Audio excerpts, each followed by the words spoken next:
Hello, everyone. I am the Sleep Storyteller, and I am here to help you today. I know you use this video to fall asleep, so before we begin, make sure to like the video and subscribe to the channel. It really helps out a lot. Also, let me know in the comments, where are you from and what time are you listening? Now get comfortable and relax. The fire burns low, its embers pulsing like the heartbeat of an ancient tale waiting to be told. Outside, the wind howls through the trees, its voice echoing the ghosts of forgotten ages. Tonight, we step beyond the warmth of the hearth and into the cold corridors of history, where shadows move unseen and the whispers of the past carry the weight of doom.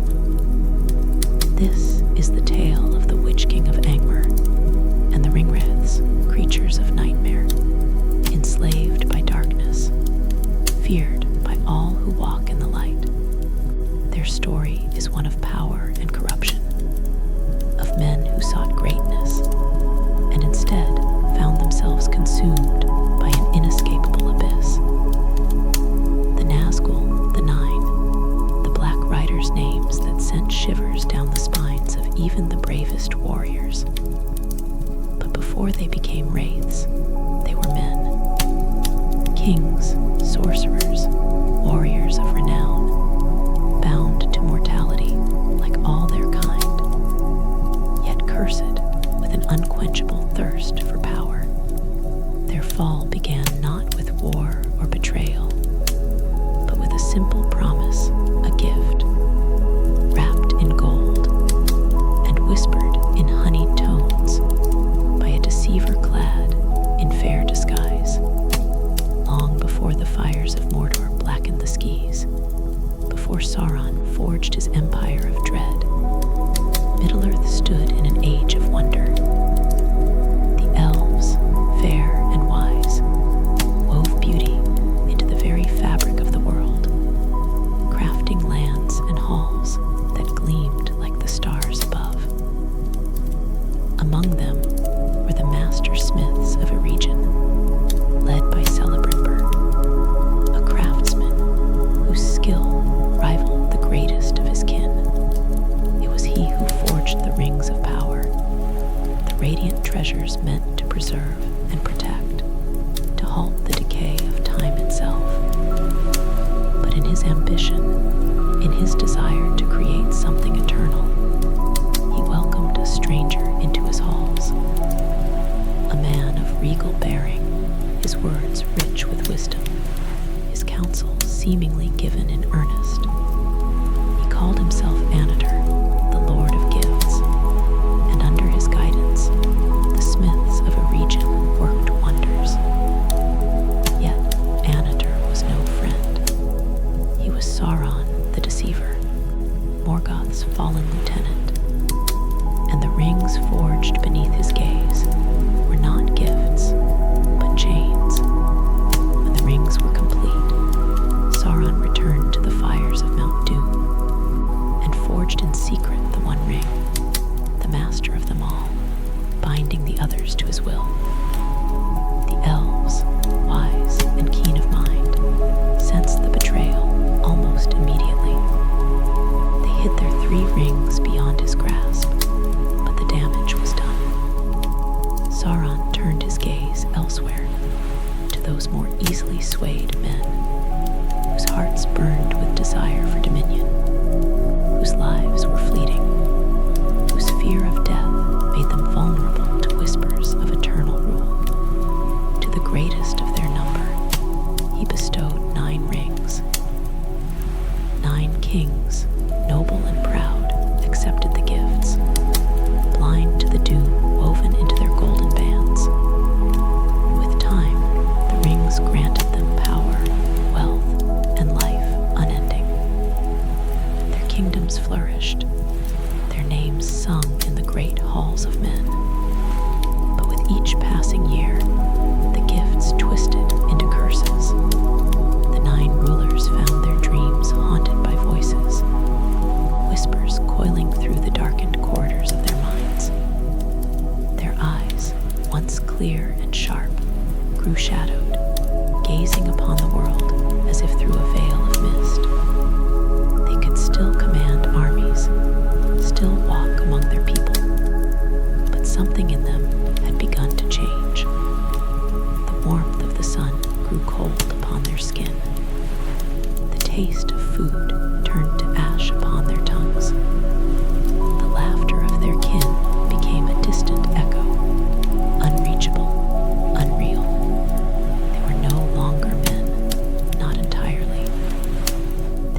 something else, something bound to the will of a dark master who called to them from afar.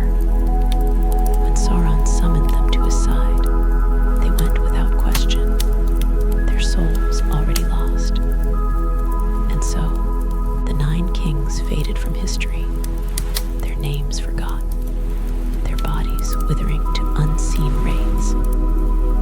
They became the Nazgul, the Ringwraiths, bound in servitude to the Dark Lord for all eternity.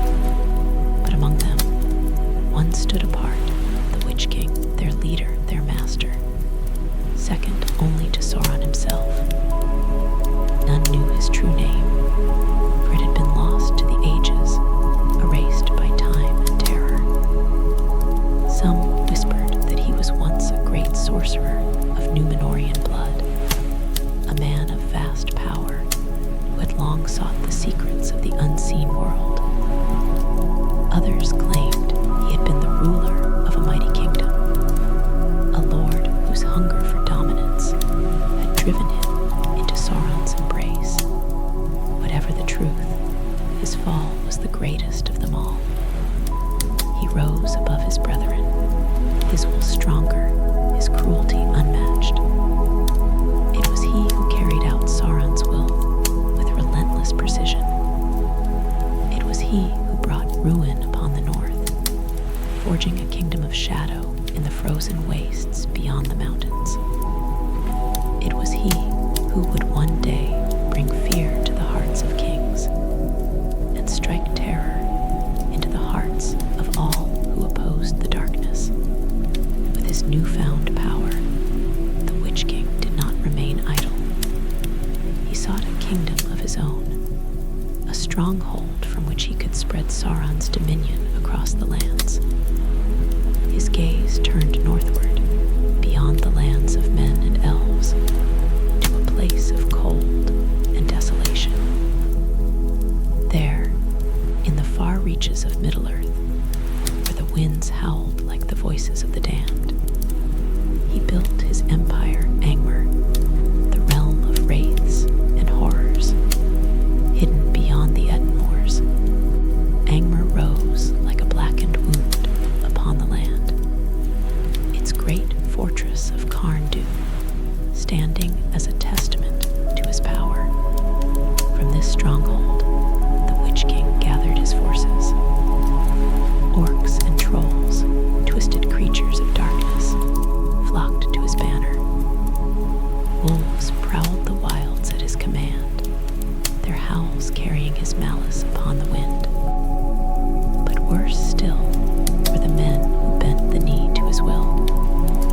The hillmen of Rudor, bitter and resentful of the Dunedain who ruled the north, swore fealty to him, pledging their swords to his cause. With an army at his back and dark sorcery at his command, the Witch King set his sights upon the fragmented kingdoms of Arnor.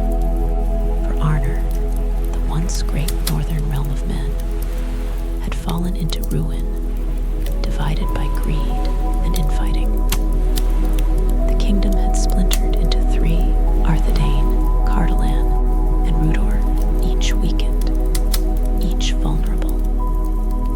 The Witch King needed only to strike the right blow, and the north would crumble before him. His war began with whispers and treachery, sowing discord among the rulers of the sundered realms. In Rudor, he placed his own puppet upon the throne, a man who ruled in name only, his will nothing but an extension of the Witch King's own. With Rudor under his control, he turned his wrath upon Cardolan, unleashing his armies upon its lands, slaughtering its people, reducing its strongholds to ruin. One by one, the northern kingdoms fell to despair. The Dunedain, though noble and valiant, could not stand against the tide of darkness that swept across their lands. The Witch King waged his war not through brute force alone, but through terror,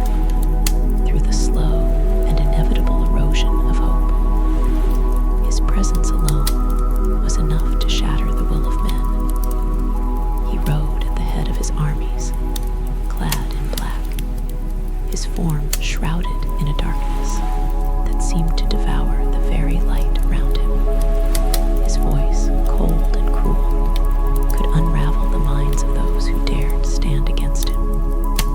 His weapons were not merely of steel and sorcery, but of despair itself. He wielded a mortal blade, a cursed weapon that did not merely wound, but twisted the soul, turning those struck by it into lesser wraiths, bound forever to shadow. His breath carried a sickness, a miasma of fear and decay known as the Black Breath, robbing men of their strength, sapping their will to fight. And so the north burned. The great cities of men fell to ruin. The proud towers of Arnor crumbled into dust. The Witch King's victory seemed absolute, his dominion unchallenged. But even in the face of such darkness, the fire of resistance had not yet been extinguished. A last hope remained, a final stand yet to come. The battle for the north was not yet over. The cold winds of the north carried the scent of ruin, sweeping over the desolate lands, where once the kingdom of Arnor had stood strong and proud. The Witch King's conquest was relentless, his shadow spreading like an inescapable storm. The great kingdom of men, once the northern jewel of Númenorian lineage, had fractured under the weight of its own division. And now, the remnants of its people fought a losing battle against an enemy that did not tire, did not waver, and knew no fear. From Carn Dûm, the black heart of Angmar, the Witch King ruled with an iron will, his forces marching forth with unstoppable cruelty, crushing all resistance beneath them. The men of Arthedain, the last and strongest of Arnor's shattered realms, knew that their days were numbered. Their king, Arvedui, sought allies where he could, sending word to Gondor to the elves, to any who would listen. But the tide of darkness was rising too swiftly. Winter fell hard upon the land, a cruel and bitter season that mirrored the fate of the Dunedain. The Witch King, ever cunning in his cruelty, used the icy grip of the cold to his advantage. He did not rush to claim Arthedain by mere force, no. He let the winter itself become his weapon. His armies harassed the borders, striking swiftly and vanishing into the frozen wastes, cutting off supply lines, driving terror into the hearts of the defenders. The people of Arthedain suffered not only the steel of their enemies, but the slow, suffocating grasp of hunger and frost. Then came the final blow. In the year 1974 of the Third Age, the Witch King unleashed his full strength upon Arthedain, marching upon its last great city, Fornost, the northern stronghold of the Dunedain. The skies above the battlefield were dark, thick with storm clouds that moved unnaturally, twisted by his presence. His legions descended upon the city like a flood, sweeping through its walls, cutting down its defenders with merciless precision. The Dunedain fought valiantly, but they were too few, and the terror that gripped them was too great. For against them rode the Witch King himself, clad in armor black as the abyss, his very form exuding an aura of despair, so overwhelming that even the bravest warriors felt their limbs falter beneath its weight. King Arvedui, knowing that all was lost, fled northward, seeking refuge among the Lhasa, the snow dwellers of Forachel. But the Witch King's reach was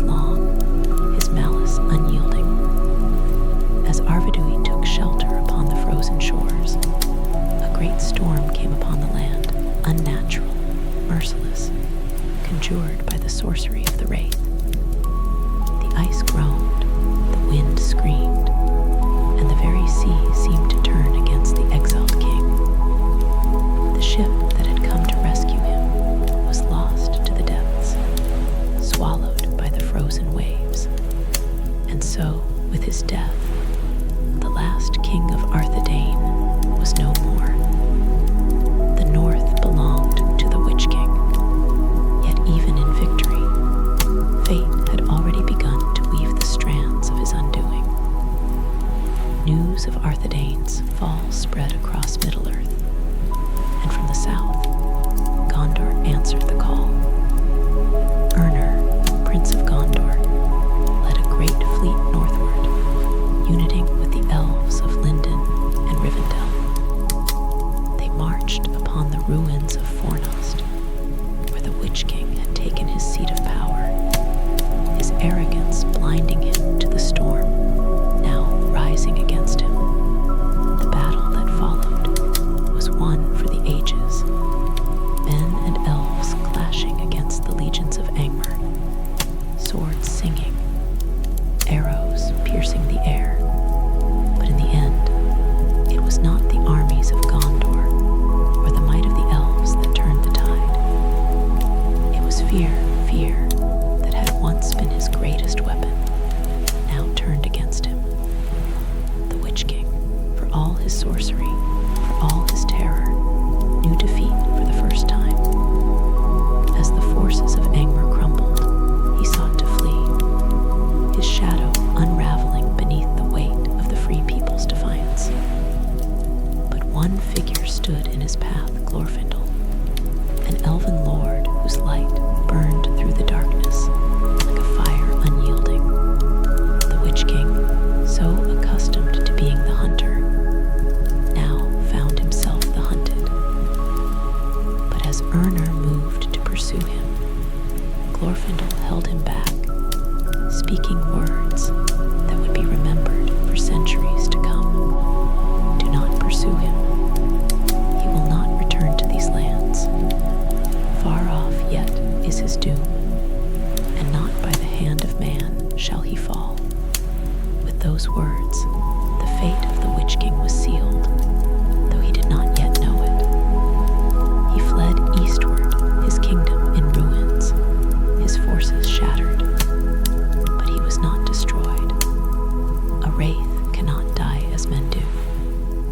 He returned to his true master, to Mordor, where Sauron's strength was growing once more. For though the Witch King had lost the north, the war for Middle-earth was far from over. In the darkness of Barad-dûr, he knelt before his lord, and Sauron's voice filled his mind like fire and venom. There was no anger, no punishment for failure, only new orders.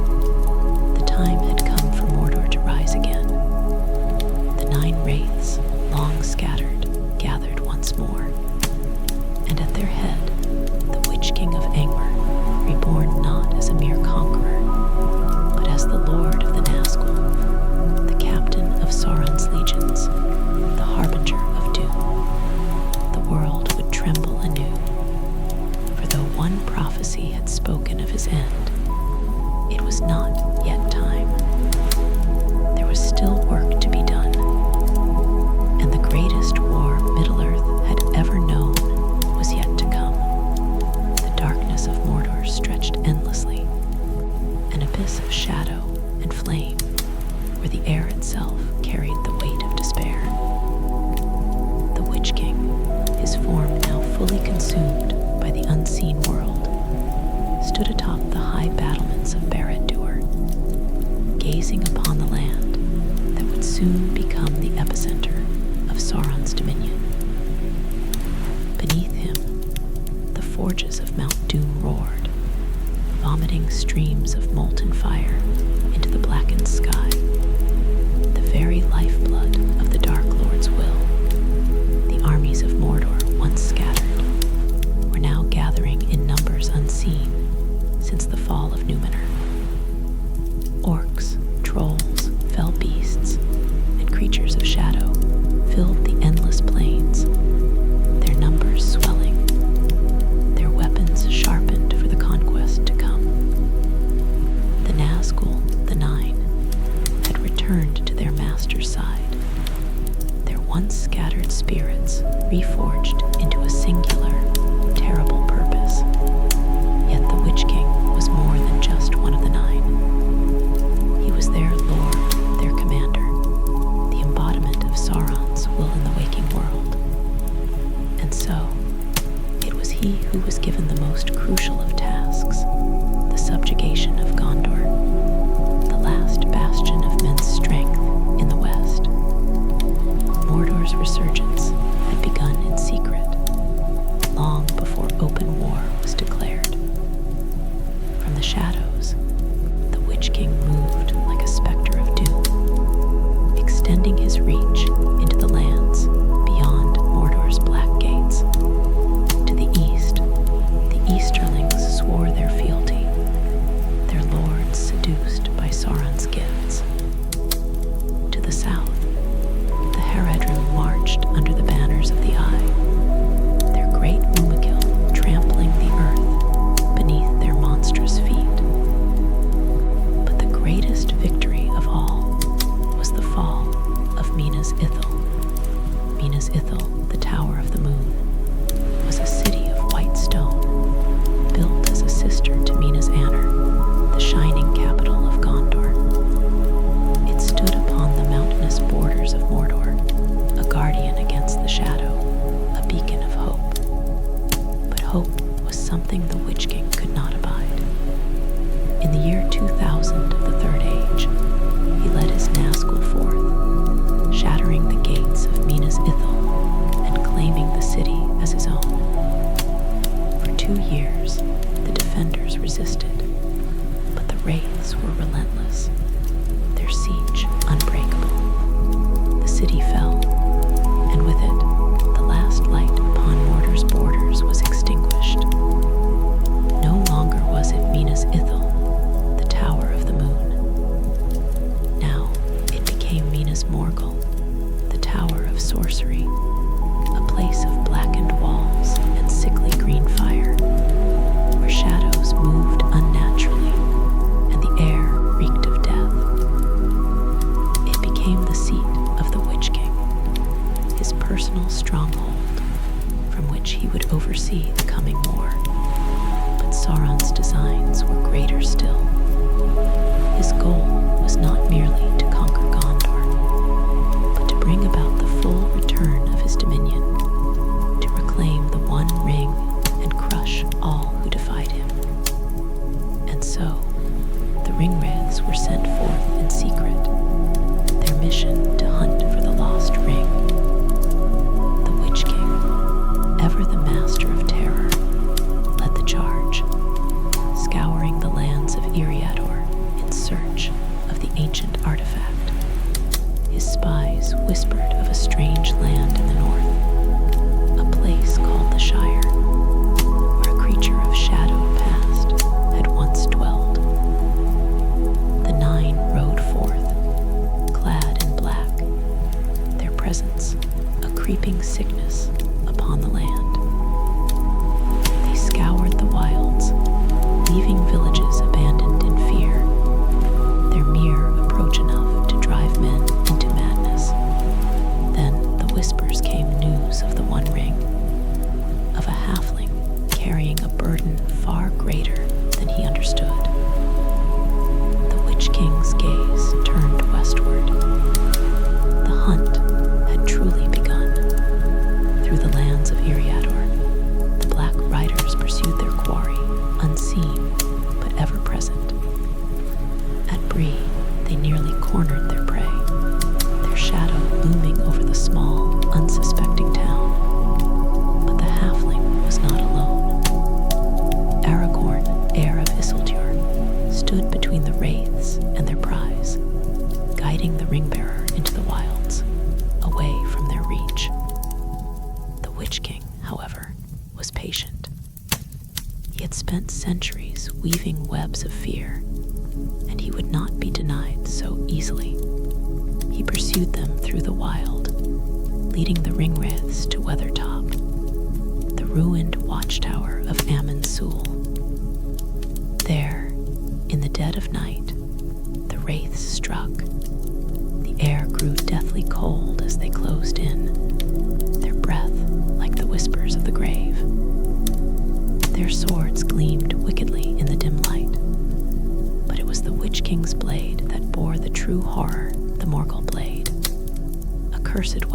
whose wound would not merely kill, but transform, dragging the victim into shadow, turning them into a wraith, enslaved to Sauron's will. With swift, inhuman grace, the Witch King struck, his blade piercing Frodo's flesh, embedding its dark magic deep within the halfling's being. The wound was not fatal, not immediately, but its poison would work slowly, consuming the bearer's spirit, drawing them into the world of wraiths. But once more, fate intervened. Aragorn, wielding fire, drove the Nazgul back, forcing them to retreat. Though the wound had been inflicted, the ring-bearer was not yet lost. And so the chase continued, the Witch King pressing onward, his forces sweeping across the land like a tide of night. They pursued the halfling to the borders of Rivendell, to the banks of the Bruinen, where the elf lord Glorfindel and his allies stood waiting. The wraiths, relentless as ever, surged forward, sensing their victory. But Rivendell was not so easily breached. The river itself rose against them, its waters summoned by Elrond's power, crashing upon the wraiths in a torrent of white fury. The Nazgul were swept away, their black cloaks torn asunder, their physical forms temporarily shattered. For a time they were dispersed, their strength diminished. But wraiths cannot be destroyed so easily. They returned to Mordor, reforged in darkness, their fury burning hotter than ever. The hunt had failed, but the war was far from over. The Dark Lord's plans had only just begun.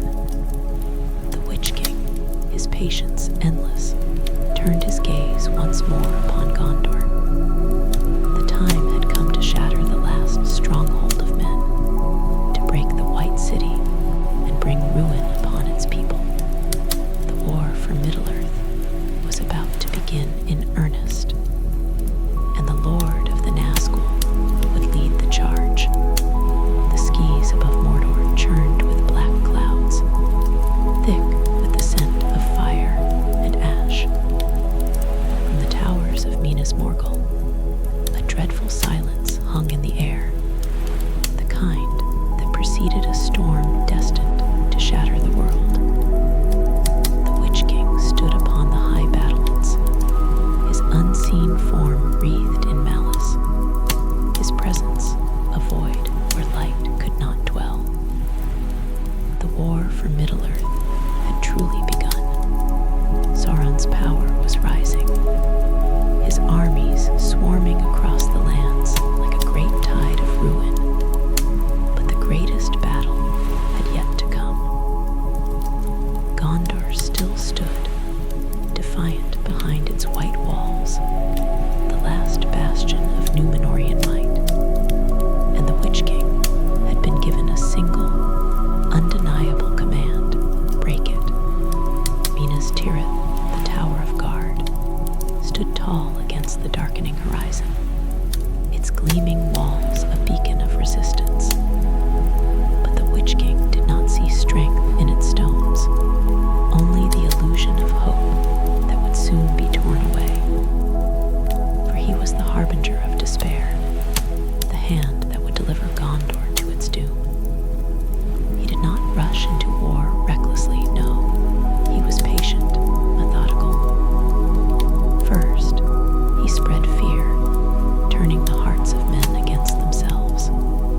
Whispers slithered through the wind, carried by his sorcery, filling the minds of Gondor's people with doubt, dread, and an impending sense of doom that clung to them like a sickness. Then he struck.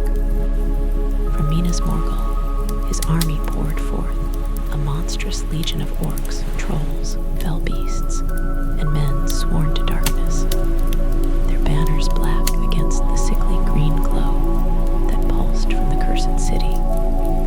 The gates of Mordor marched upon Gondor.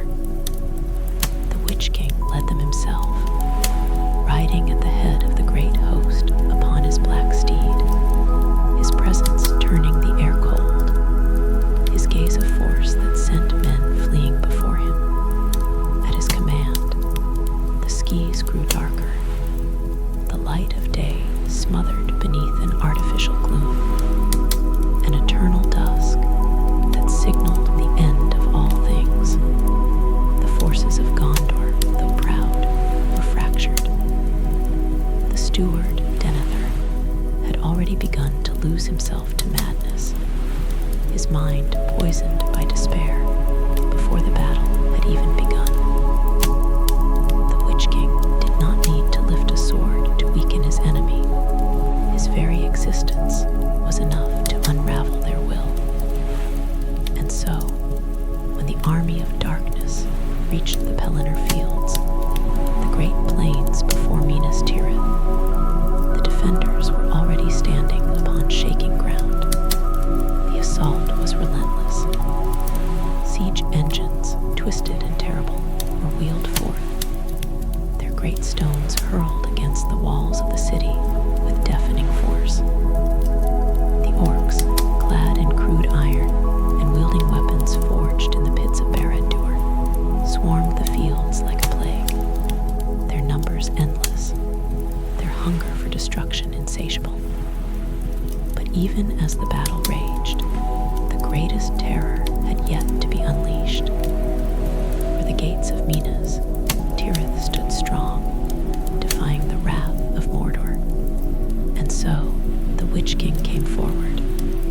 The air grew thick with unnatural silence as he approached, his black robes billowing despite the stillness, his terrible crown hovering above the unseen horror that lay beneath. Before him, the great gates of the White City loomed, a barrier that had never been broken. In his gauntleted hand, he held no mere weapon of steel, but a force of darkness given form, the great black mace, imbued with sorcery, a tool of utter devastation. Behind him, his warriors fell to their knees in reverence, for they knew what was coming. The Witch King lifted his weapon high, and with a single, thunderous strike, he brought it crashing down upon the gates. The city trembled, wood splintered, stone cracked. The very walls of Minas Tirith seemed to weep beneath his might. Again he struck. Again the gates screamed in protest. And on the third blow they shattered. The gates of the White City, once thought unbreakable, lay in ruin at his feet. Gondor's last defense had fallen. The Witch King entered first, his presence alone forcing even the bravest of warriors to falter. No man dared stand before him. No blade could touch him. He was death incarnate, the nightmare given flesh, and he moved forward without hesitation, knowing that soon Gondor would kneel.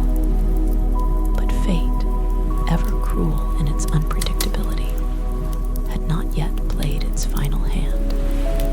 For upon the field of battle, amidst the cries of the dying and the clash of steel, horns sounded from the distance, low and thunderous. A new force had entered the fray, a storm of galloping hooves and banners bearing the golden emblem of the horse lords. Rohan had come. The Rohirrim, led by King Theoden, rode forth with the fury of a storm, their voices rising in a battle cry that shook the heavens themselves. The Witch King turned, his gaze falling upon the charge of Rohan. There was no fear in him, no hesitation. If the horse lords had come to die, then he would see their doom fulfilled.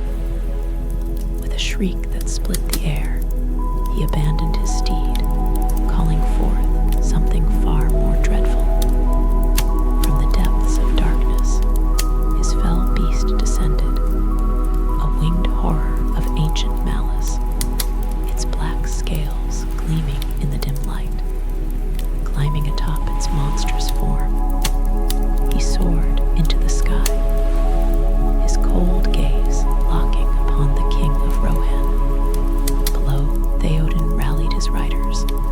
his voice filled with defiance. He did not waver.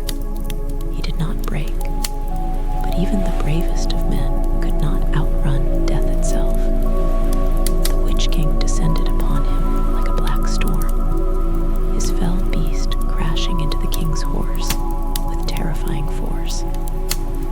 Theoden fell, his body crushed beneath his mount, his warriors crying out in anguish. The Lord of the Nazgul hovered above the fallen king, a mockery of victory curling within his unseen lips. But then something unexpected happened. A warrior stood between him and his claim, a soldier clad in Rohan's armor, sword drawn, defiance burning in their stance. The Witch King did not hesitate. He laughed, a cold, cruel sound that sent shivers through the air. Fool, he intoned, his voice a deathly whisper. No man may hinder me. But the warrior did not falter. The helmet was cast aside, and long golden hair spilled free.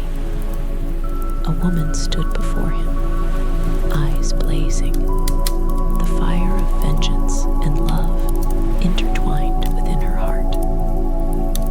Yoan, niece of Theoden, had defied fate itself. I am no man, she declared. Then she struck. Her blade found its mark, driving deep into the fell beast's neck, sending the monstrous creature crashing to the ground. The Witch King rose, fury radiating from his form, his mace swinging toward the woman who had dared defy him.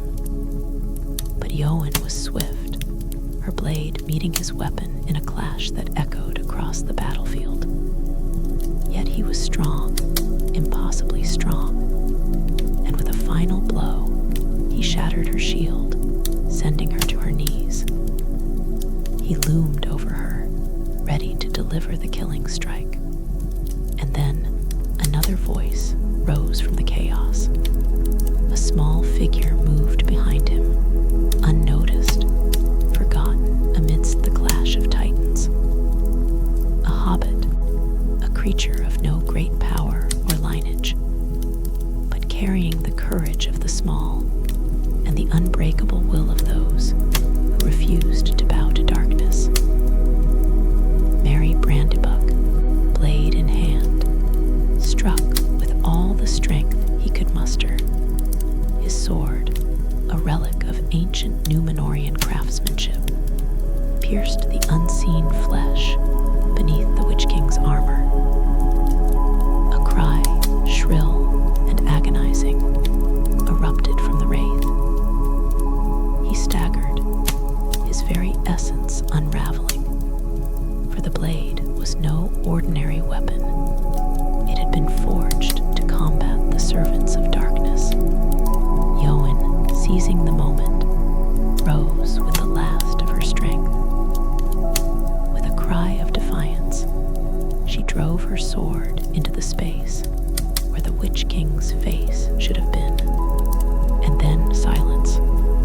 His form trembled, darkness spilling from him like mist dissolving in the morning sun.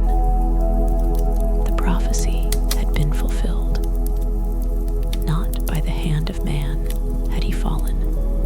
The Witch King of Angmar, Lord of the Nazgul, terror of Middle-earth, let out one final, ear-piercing wail before he collapsed into nothingness. The shadow that had loomed over the world for centuries was gone, but the war was not yet over.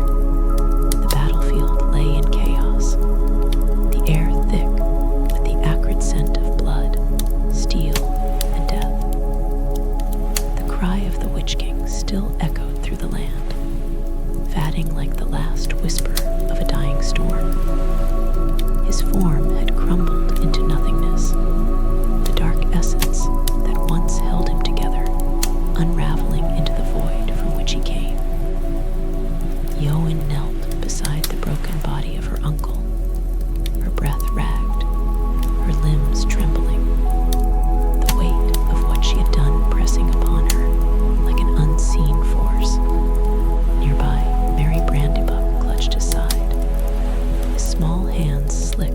sweat and pain, his sword shattered at his feet.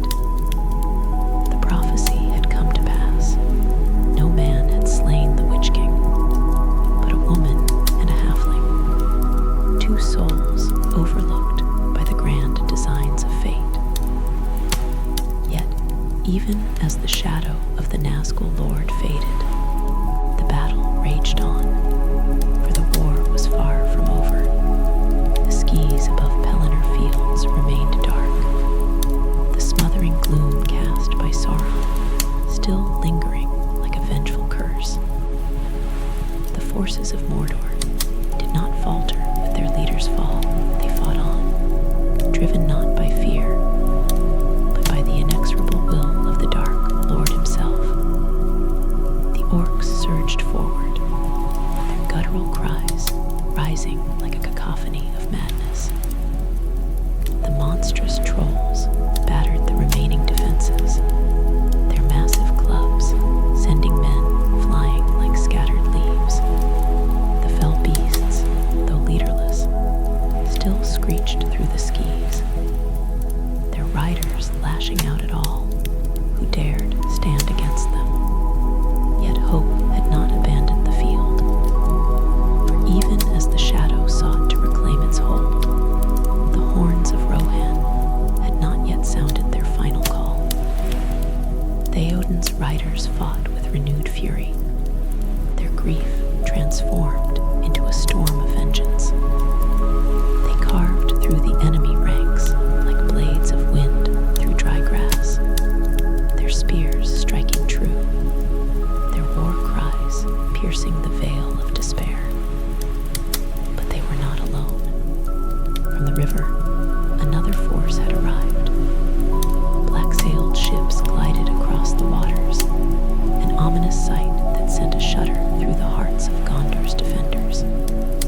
For the banners they bore were not their own, but those of Umbar, the Corsairs, allies of Sauron. Yet, what should have been another blow against the free peoples of Middle-earth became their salvation.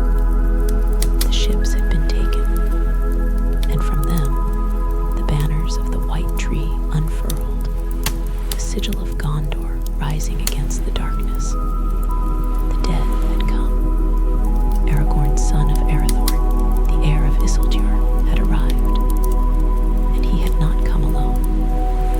With him rode Legolas, the swift and deadly elf, his arrows finding their mark with lethal precision. Beside him strode Gimli, his axe splitting orcish skulls with every swing. And behind them surged the host of the dead, spirits bound to a long-broken oath, their spectral forms cutting through Mordor's ranks like a wind of judgment. The tide of battle had turned. The warriors of Sauron, faced with the wrath of both the living and the dead, began to break. The orcs, their cowardice outweighing their bloodlust, turned and fled, their shrieks of fear swallowed by the chaos. The Haradrim, mighty though they were, found their great Mumakil brought low, the beasts collapsing under the relentless onslaught. The trolls fought to the last, their massive frames towering over the field. But even they could not withstand the combined might of Gondor and Rohan. And so, as the sun finally pierced through the shroud of darkness, the battle was won. But victory came at a cost. Theoden lay still upon the earth, his spirit having departed for the halls of his ancestors. Eowyn and Merry, though triumphant, bore wounds that would haunt them long after the field had been cleared. The dead, their oath fulfilled, faded into the wind, their duty finally complete.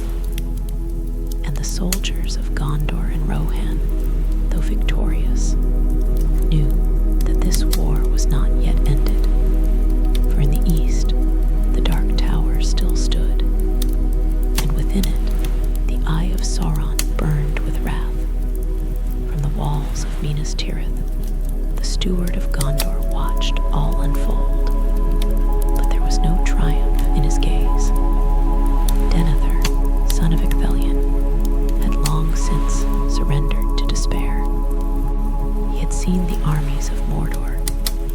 endless horde that threatened to consume his people.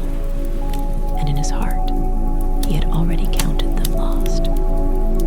He had sought wisdom in the Palantir, the seeing stone, but Sauron had twisted it against him, showing him only the might of the enemy, never the hope that remained.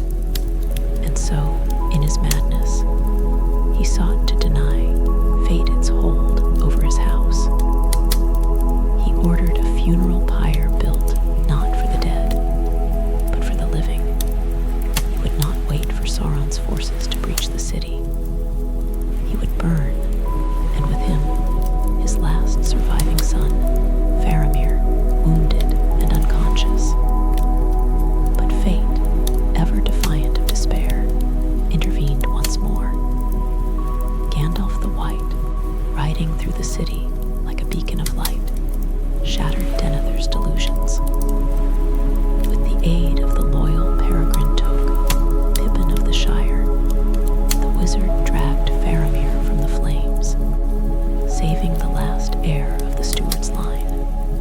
But Denethor, unwilling to live in a world where hope still fought against the dark, cast himself into the fire, consumed by the very madness he had allowed to rule him. And so Gondor had lost its steward, but it had gained something far greater. For on that day, Aragorn set foot within the city, no longer merely a ranger, but a king who had come to reclaim his throne. He did not yet wear the crown, for the war was not yet over, but his presence alone was enough to rekindle the fire in the hearts of men. He did not seek to rule by conquest or claim by force.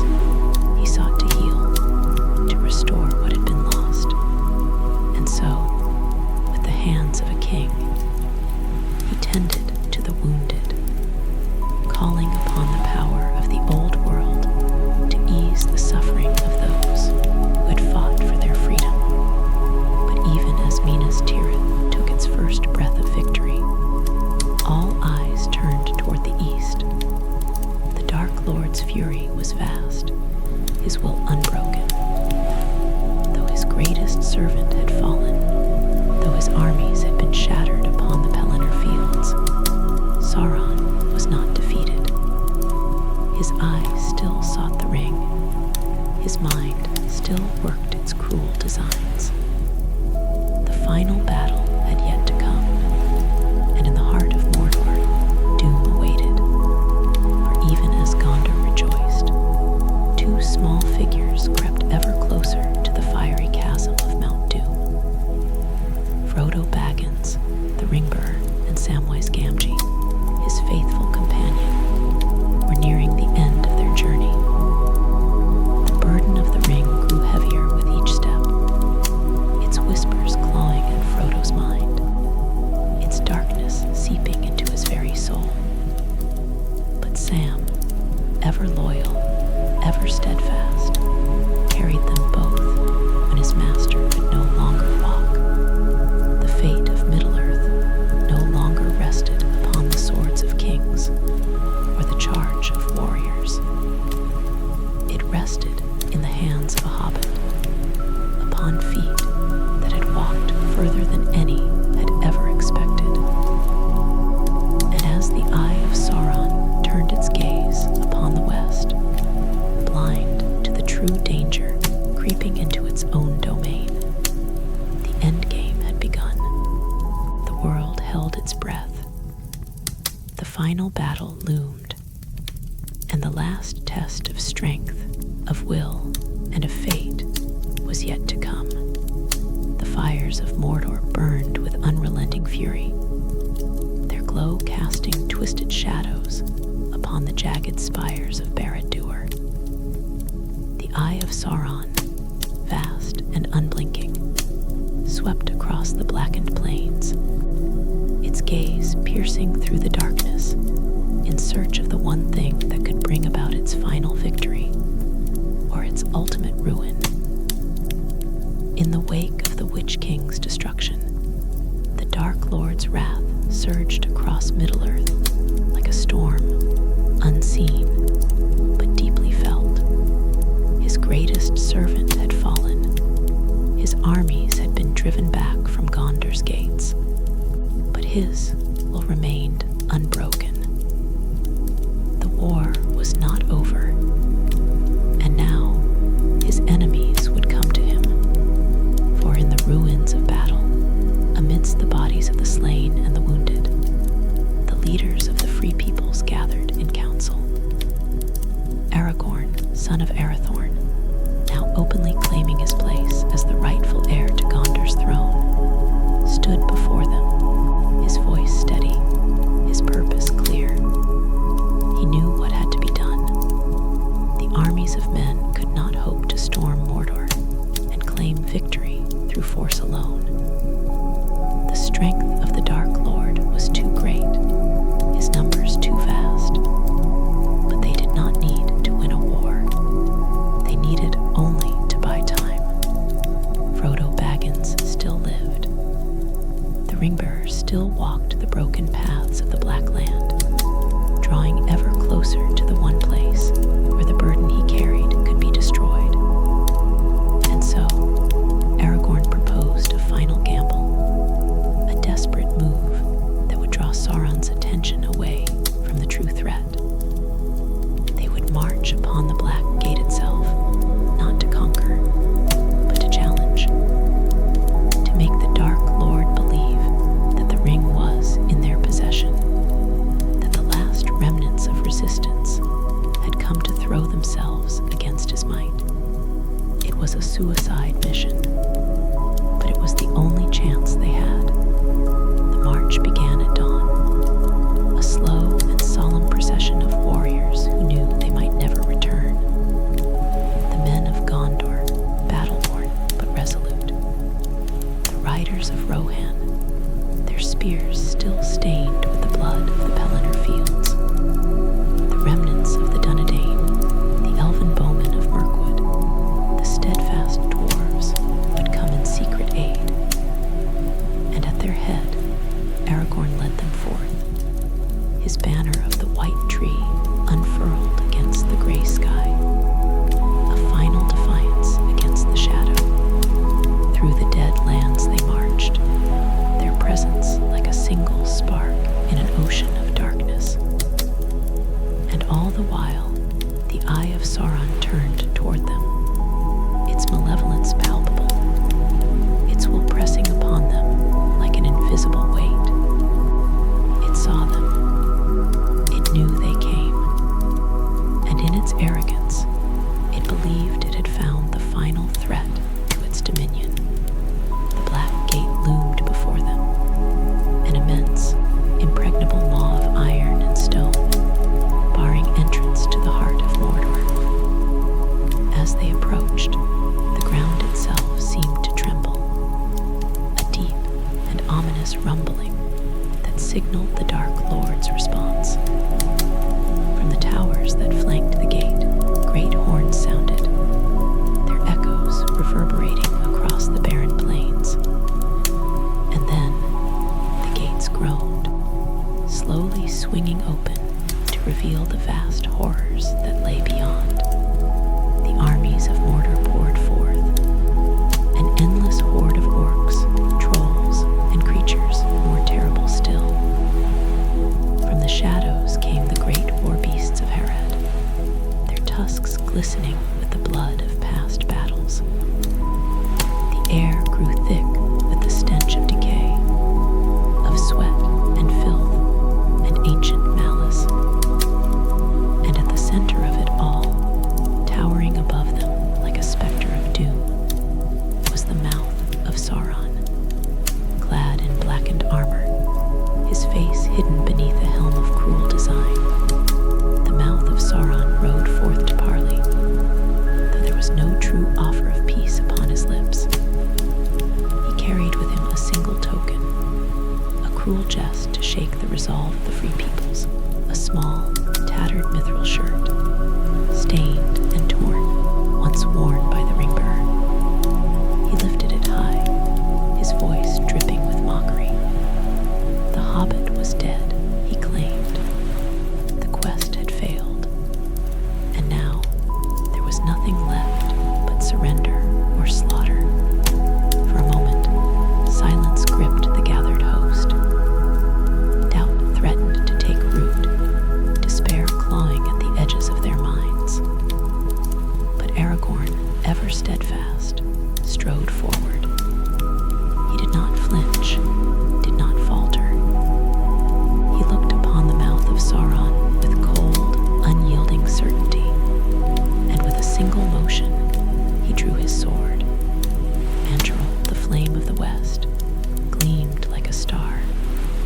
its reforged steel catching the dim light and casting it back tenfold.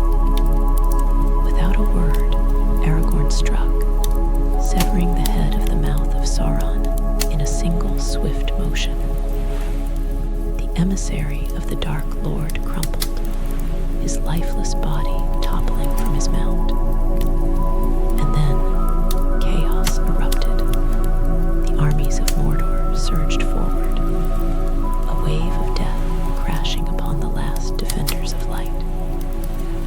The men of Gondor and Rohan met them with a fury unmatched, their swords ringing like a song of defiance, their shields locked together as the tide of battle swallowed them whole. The clash of steel, the roar of beasts, the cries of the wounded and the dying, all merged into a symphony of war. A final, desperate stand against an enemy that knew no mercy. Aragorn fought at the forefront, his blade cutting through orc and troll alike, his presence a rallying force amidst the carnage.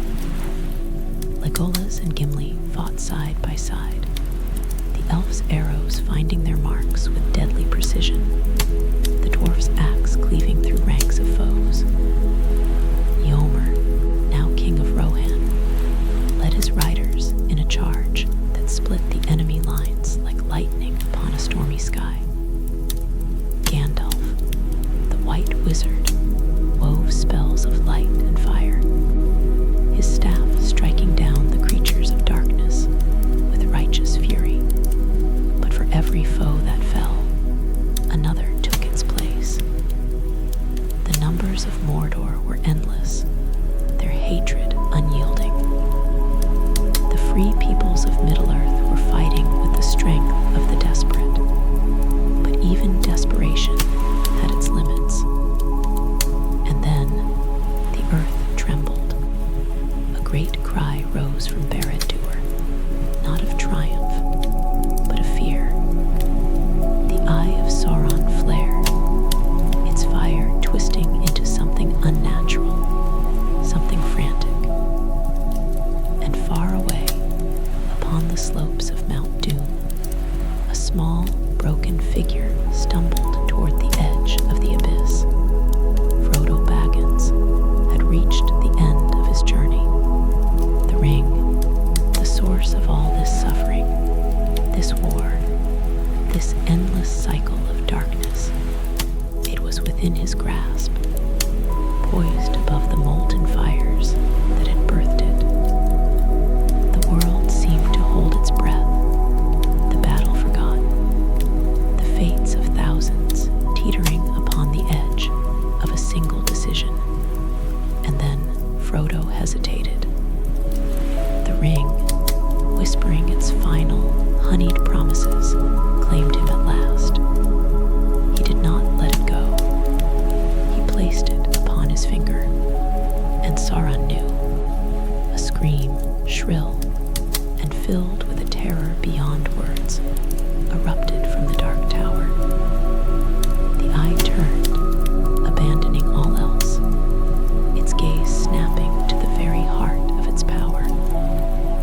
The battle ceased, both sides frozen in place, watching as the will of the Dark Lord was stripped bare, his invincibility shattered in a single, agonizing moment.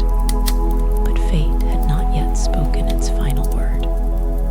From the darkness, another figure rose, small, twisted, pitiful, yet driven by a desire that knew no reason, no mercy.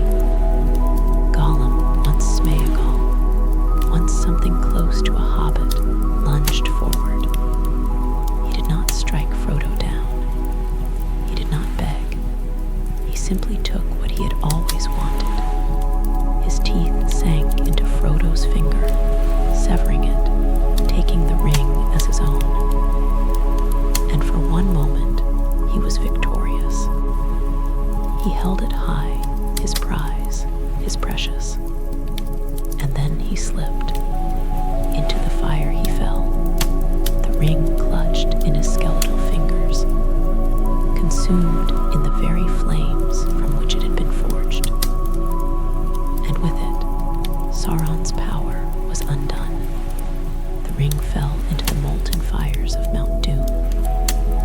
dancing beneath the infernal glow, its golden surface twisting, writhing, screaming as if it were a living thing.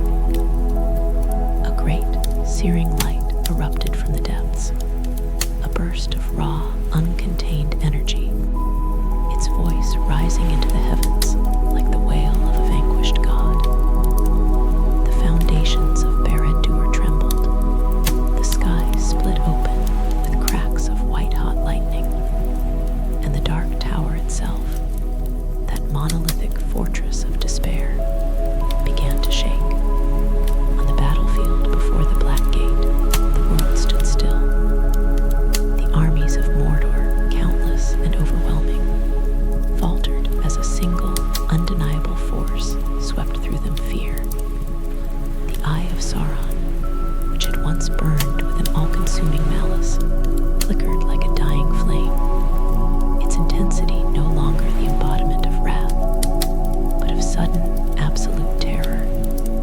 For the Dark Lord knew his fate had been sealed. The ring, the source of his power, the vessel that tethered his spirit to this world, was no more. A piercing, inhuman scream erupted from the depths of Barad-dûr, shaking the earth with its final, desperate cry. The great eye, its fiery gaze stretched thin across the storm-racked heavens, swelled, shuddered, and then, in one cataclysmic burst, it imploded. The fiery pupil shrank inward, pulled into itself like a black star collapsing, until nothing remained but darkness. Then the great fortress of Barad-dûr, the seat of Sauron's dominion, crumbled. The ground beneath it split open, the very foundations of the Dark Tower devoured by the wrath of the earth. Its countless spires, those jagged spears of obsidian and dread, shattered like glass, tumbling downward in a great, deafening avalanche of ruin. The banners of Mordor, once proud in their black and crimson hue, were swept away in the storm of dust and fire. The host of Mordor, once an unstoppable tide, was broken. Leaderless, stripped of the will that had bound them, the orcs fell into disarray. Some dropped their weapons where they stood, their cruel minds shattered by the sudden loss of their master's presence. Others turned upon one another in blind fury, their instincts reverting to base savagery, their unity dissolving into chaos.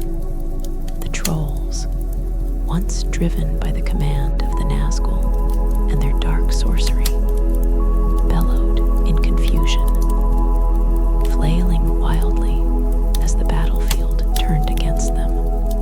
The free peoples of Middle-earth, battered and weary, beheld the destruction of Mordor and knew that victory had come. A great cry rose among them, not of mere triumph, but of liberation.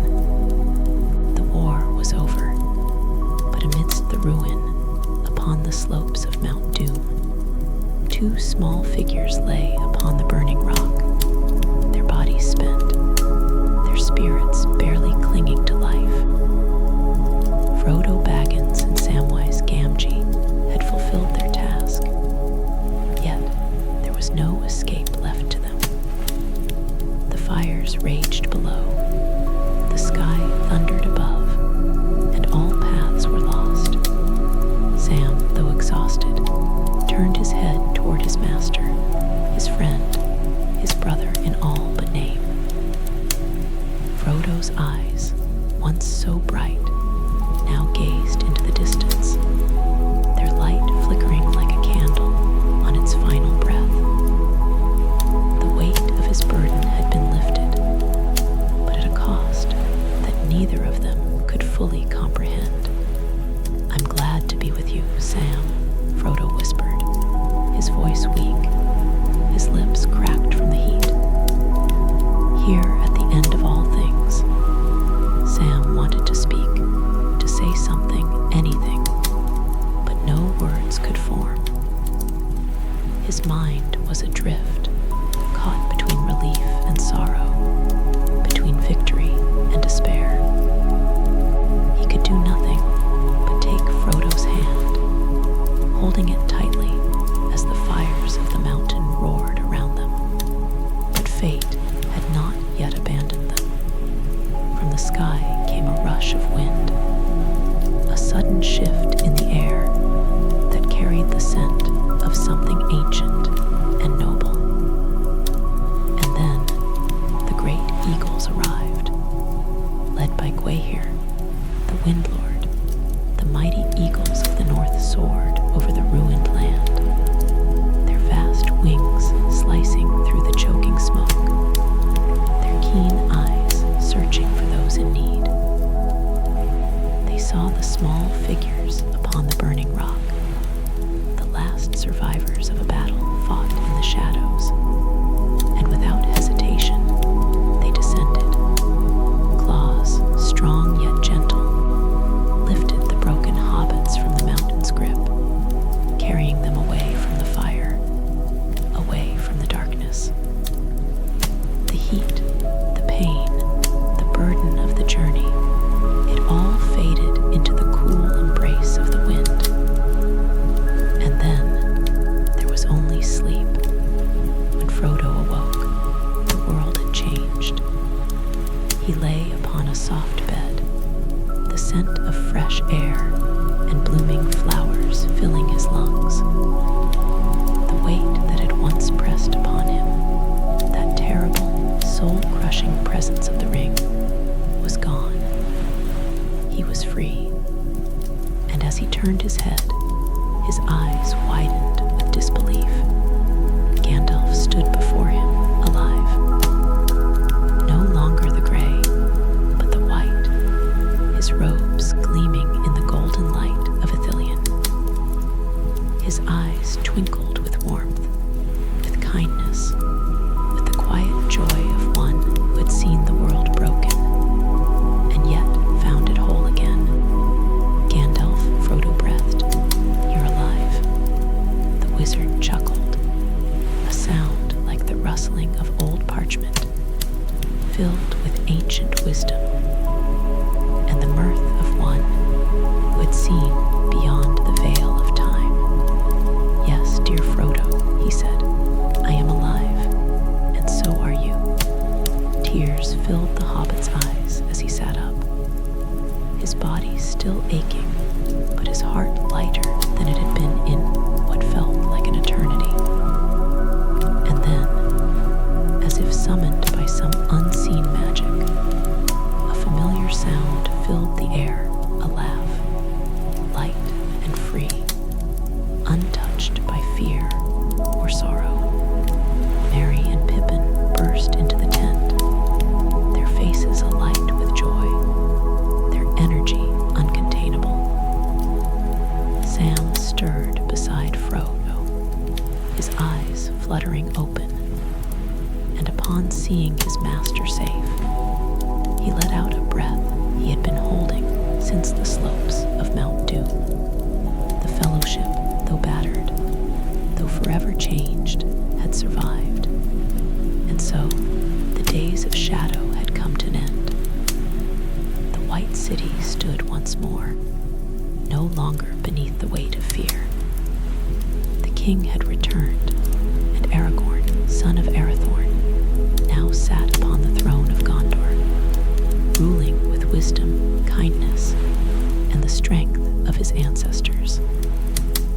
The lands of Middle-earth, long scarred by war, began to heal, and for the first time in an age, hope flourished anew. But for Frodo Baggins, for the ring-bearer who had carried the burden of all, the wounds of the past did not fade so easily. Though the world had been saved, though Sauron had been vanquished, there was something in him that could not be mended. The scar of his journey, the weight of his sacrifice, remained. He knew he did not belong here anymore. His story was not yet done. His road, though long, had one final path left to walk, and in time, the sea would call him home. The days of war had passed, and Middle-earth breathed anew. Yet for some, the echoes of shadow could not be so easily silenced. The white city stood in its glory once more, its banners waving proudly upon the high towers, no longer shrouded in darkness. Aragorn, now a lesser, king of Gondor and Arnor, walked the halls of his ancestors, his presence a beacon of the new age.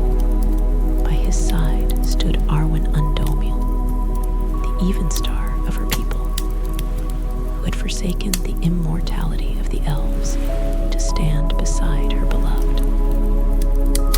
Their union was the dawn of a new era, a time when hope replaced fear, when the last vestiges of Sauron's reign were swept away like dust upon the wind. But for Frodo Baggins, the ring-bearer, the weight of his burden had not been lifted entirely. Though he had been honored, though he had been celebrated as a hero, he felt no triumph in his heart. The scars of his journey ran deeper than those upon his skin, and at times he could still feel the ghostly whisper of the ring upon his soul. Its absence left a wound that could not be healed. In the quiet lands of the Shire, all had remained untouched by the war that had shaken the world. The hills were still green, the rivers still ran clear, and the air was filled with the scent of wildflowers. It was as if nothing had ever changed. But Frodo had changed. Samwise Gamgee, his dearest friend and the truest of companions, had hoped that returning home would bring Frodo peace. And for a time, it seemed so. They walked the old roads, sat beneath the party tree, shared quiet evenings with Merry and Pippin, who had grown into warriors, yet still carried the laughter of youth within them. But as the months passed, Sam began to see what Frodo would not say. The Shire was as it had always been, but Frodo no longer belonged to it. The old wounds pained him still, the Morgul blade that had pierced his shoulder upon Weathertop, the sting of Shelob's venom, the unbearable weight of the ring's memory. The nights brought little rest, and though he never spoke of it, Sam knew that Frodo was fatting, not in body, but in spirit. One evening, as autumn painted the sky in hues of gold and crimson, Gandalf came to Bag End. His presence, as always, was both comforting and sorrowful, as if he knew something that no other could yet see. With him was an invitation, one that had been long in the making. The time has come, Frodo, Gandalf said gently. The last of the Eldar are departing, and with them, a road remains open for those who have borne burdens too great to carry alone. Frodo understood, and so, on a quiet day, without fanfare, without farewell to the Shire folk, who would never know what he had done for them, Frodo Baggins set out upon his final journey.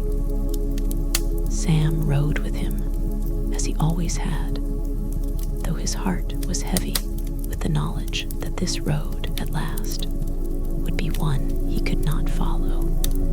At the Grey Havens, where the sea met the sky in endless blue, the last ship of the elves awaited.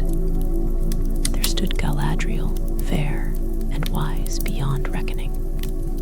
There stood Elrond, his ancient eyes filled with the weight of ages. And there, waiting upon the white shore, was Bilbo Baggins, old and frail, yet with a twinkle in his eyes that had not dimmed.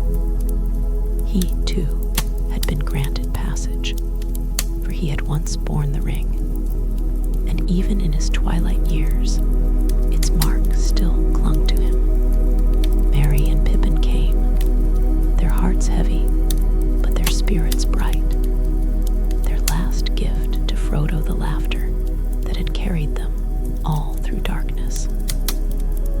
But it was Sam who stood the longest, his eyes shining with unshed tears, his hands clenching at nothing, as if searching for the words that could keep Frodo here just a little while longer.